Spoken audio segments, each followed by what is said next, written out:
வணக்கம். இன்னைக்கு நாம பார்க்க போறது சென்னையில இருக்கிற கேசிஜி காலேஜ் ஆஃப் டெக்னாலஜி பத்தி. இதோட டிஎன்ஐஏ கோட் 1311. இந்த காலேஜ் உங்களுக்கும் உங்க பிள்ளைங்களுக்கும் சரியான தேர்வா இருக்குமா? வாங்க இத பத்தி விரிவாக பார்க்கலாம். ஒரு இன்ஜினியரிங் காலேஜ்ல சேர்றதுக்கு முன்னாடி எல்லாருக்குமே மனசுல வர்ற கேள்வி, இங்க படிச்சு முடிச்சா என்ன மாதிரி எதிர்காலம் இருக்கும் அப்படிங்கறது தான். அதனால முதல்ல நாம பிளேஸ்மெண்ட்ஸ் மற்றும் ரேங்கிங்ஸ் பத்தி பார்க்கலாம். இங்க பாருங்க, 2024 பேட்ச்ல படிச்ச ஸ்டூடெண்ட்ஸ்ல கிட்டத்தட்ட 95% பேரு கேம்பஸ் இன்டர்வியூ மூலமாவே வேலைக்கு செலக்ட் ஆயிருக்காங்க. அதாவது 100 பேர்ல 95 பேருக்கு வேலை கிடைச்சிருக்கு. இது ஒரு காலேஜோட பிளேஸ்மெண்ட் ரெக்கார்ட்ல ரொம்பவே வலுவான ஒரு நம்பர். அடுத்து எல்லாருமே எதிர்பார்க்கிற ஒரு விஷயம், ஹையஸ்ட் சேலரி. 2025 பேட்ச்ல கொடுக்கப்பட்ட அதிகபட்ச சம்பளம் வருஷத்துக்கு 10 லட்சம் ரூபாய், அதாவது 10 LPA. இது திறமையான ஸ்டூடெண்ட்ஸ்க்கு எவ்வளவு பெரிய வாய்ப்பு இருக்குன்னு காட்டுது. ஹையஸ்ட் சேலரி ஒரு சிலருக்கு தான் கிடைக்கும். ஆனா பொதுவா எல்லாருக்கும் என்ன கிடைக்கும்? அதுதான் ஆவரேஜ் சேலரி. இங்க ஆவரேஜ் சேலரி வருஷத்துக்கு 5 லட்சம் ரூபாயா இருக்கு. இது பெரும்பாலான மாணவர்களுக்கு ஒரு நல்ல நிலையான ஆரம்ப சம்பளத்தை உறுதி பண்ணுது. சரி, சம்பளம் ஒரு பக்கம். ஆனா எந்த மாதிரி கம்பெனிஸ் வேலைக்கு எடுக்கிறாங்கிறது ரொம்ப முக்கியம் இல்லையா? நீங்க பாக்குற மாதிரி ஆக்சென்ச்சர், காக்னிசன்ட், இன்ஃபோசிஸ், TCS மாதிரி இந்தியாவோட டாப் ஐடி நிறுவனங்கள் எல்லாமே இங்க ரெகுலரா கேம்பஸ் இன்டர்வியூக்கு வராங்க. பிளேஸ்மெண்ட் நம்பர்ஸை தாண்டி ஒரு காலேஜோட குவாலிட்டியை எப்படி தெரிஞ்சுக்கிறது? அதுக்கு தான் இந்த ரேங்கிங்ஸ் உதவுது. அரசாங்கத்தோட NIRF ரேங்கிங்ல இந்த காலேஜ் 201 300க்குள்ள வர பேண்ட்ல இருக்கு. இதை தவிர எஜுகேஷன் வேர்ல்ட், டேட்டா குவெஸ்ட் மாதிரியான பல தனியார் சர்வேகளிலும் நல்ல ரேங்க் வாங்கியிருக்காங்க.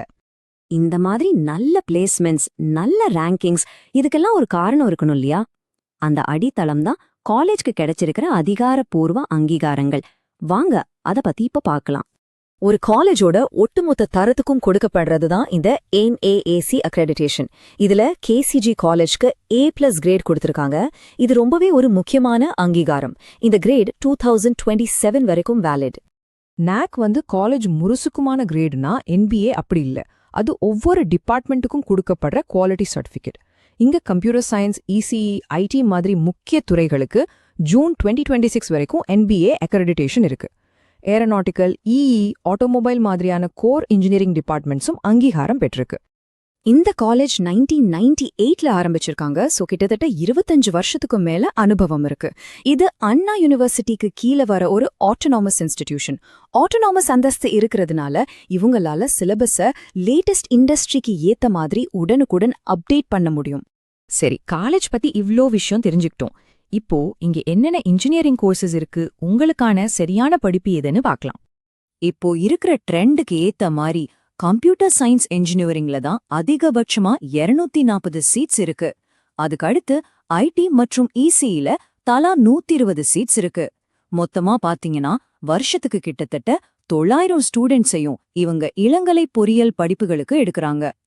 ஒரு முக்கியமான அப்டேட், 2025-26 கல்வியாண்டுல பிடெக் CSEல ஆர்டிஃபிஷியல் இன்டெலிஜென்ஸ் அண்ட் மஷீன் லேர்னிங்னு ஒரு புது ஸ்பெஷலைசேஷன் கோர்ஸ் கொண்டு வராங்க. இது இண்டஸ்ட்ரி ட்ரெண்டோட இந்த காலேஜ் எவ்வளோ அப்டேட்டடா இருக்குன்னு நமக்கு காட்டுது.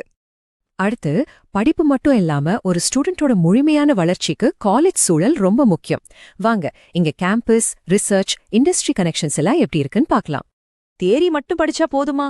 பிராக்டிக்கல் நாலேஜ் வேண்டாமா? அதுக்காகவே இவங்க Simpson and company, SpiceJet technique, NASSCOM மாதிரி பெரிய நிறுவனங்களோட டைப் வச்சிருக்காங்க. இதனால ஸ்டூடெண்ட்ஸ்க்கு இன்டர்ன்ஷிப், ரியல் டைம் ப்ராஜெக்ட்ஸ்னு நிறைய வாய்ப்புகள் கிடைக்கும். படிப்பு, இண்டஸ்ட்ரி கனெக்ஷன்ஸ் எல்லாம் ஒரு பக்கம் இருந்தாலும் காலேஜ் லைஃப்னாலே கொஞ்சம் ஜாலியா இருக்கணும் இல்லையா? இங்க வருஷம் இத்தியரியல்னு கல்ச்சரல் ஃபெஸ்டிவலும், விவாந்தான்னு டெக்னிக்கல் ஃபெஸ்டிவலும் நடத்துறாங்க. அது மட்டும் இல்லாம 22க்கும் மேற்பட்ட ஸ்டூடெண்ட் கிளப்ஸும் இருக்கு. ஒரு காலேஜ் ரிசர்ச்க்கு எவ்வளவு முக்கியத்துவம் கொடுக்குதுன்னு தெரிஞ்சுக்கணுமா? அவங்க வாங்குற ஃபண்ட பார்த்தாலே போதும். AICTE, DST மாதிரி கவர்மெண்ட் ஏஜென்சிஸ் கிட்ட இருந்து ரிசர்ச் பண்றதுக்காகவே இவங்க 1,06 லட்சம் ரூபாய் ஃபண்ட் வாங்கியிருக்காங்க. இப்போ எல்லா பேரண்ட்ஸ்க்கும் ஸ்டூடெண்ட்ஸ்க்கும் இருக்கிற முக்கியமான 2 கேள்விகளை பத்தி பார்க்கலாம். ஒன்னு ஸ்காலர்ஷிப்ஸ், இன்னொன்னு கேம்பஸ்ல இருக்கிற வசதிகள். ஃபீஸ் ஒருவேளை பிரச்சனையா இருந்தா அதுக்கு இங்க நிறைய தீர்வுகள் இருக்கு. கவர்மெண்டோட SC, ST, BC, MBC scholarships, first graduate scholarship, இது எல்லாமே உண்டு. அது போக நல்லா படிக்கிற, ஸ்போர்ட்ஸ்ல சிறப்பா இருக்கிற ஸ்டூடெண்ட்ஸ்க்கு காலேஜ் மேனேஜ்மெண்ட்டே தனியா ஸ்காலர்ஷிப்பும் தராங்க. ஹாஸ்டல், டிரான்ஸ்போர்ட்டை பத்தி சொல்லணும்னா பசங்களுக்கு தனியாவும் பொண்ணுங்களுக்கு தனியாவும் ஹாஸ்டல் வசதி இருக்கு. அதோட சென்னையில பல இடங்களிலிருந்து காலேஜுக்கு பஸ்ஸும் இருக்கு. இவ்ளோ நேரம் இந்த காலேஜ் பத்தி நிறைய பார்த்தோம். கடைசியா இவங்களோட சில முக்கியமான சாதனைகளை பார்த்து இந்த பகுப்பாய்வை நிறைவு செய்யலாம். இது ரொம்பவே ஒரு இன்ட்ரெஸ்டிங்கான விஷயம். ஒரு பக்கம் இங்க வேலை பார்க்குற ஒரு ப்ரொஃபசர் உலக அளவுல ஸ்டான்ஃபர்ட் யூனிவர்சிட்டி வெளியிடுற டாப் 2% விஞ்ஞானிகள் பட்டியல்ல இடம் பிடிச்சிருக்கார். இன்னொரு பக்கம் இங்க படிக்கிற ஸ்டூடெண்ட்ஸ் நேஷனல் லெவல்ல நடக்கிற ஸ்மார்ட் இந்தியா ஹேக்கத்தான்ல வின் பண்ணிருக்காங்க. இது எதை காட்டுதுன்னா, இங்க வழிகாட்டுற ஃபேக்கல்ட்டியும் உலகத்தரம், அதை கத்துக்கிட்டு சாதிக்கிற ஸ்டூடெண்ட்ஸும் திறமையானவங்க. இங்க நாங்க பகிர்ந்துகிட்ட எல்லா தகவல்களும் இந்த பகுப்பாய்வு செஞ்ச நேரத்துல காலேஜோட அதிகாரப்பூர்வ இணையதளம் மற்றும் அரசாங்கத்தோட நம்பகமான வெப்சைட்கள்ல இருந்து எடுக்கப்பட்டதுங்கிறத தெரிவிச்சுக்கிறோம். இதே மாதிரி இன்னும் நிறைய இன்ஜினியரிங் காலேஜஸ் பத்தி தெரிஞ்சுக்க profsam.comக்கு வாங்க. 12ஆம் வகுப்புக்கு அப்புறம் உங்க இன்ஜினியரிங் முடிவுகளுக்கு இதுதான் உங்க உண்மையான வழிகாட்டி.